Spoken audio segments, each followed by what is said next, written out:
이번 거는 벌써 너무 힘들어서 이번 그렇게 그렇고 안 나오고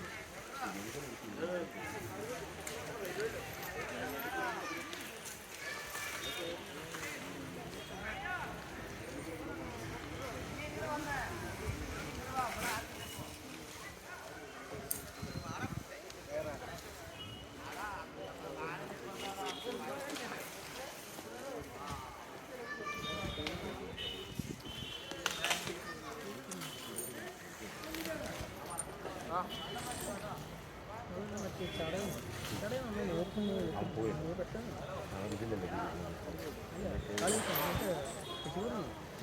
ദിവസം ഞാനാണ് നമ്മൾ നോക്കുന്നത് പരിപാടിക്ക് എന്തേ പരിപാടി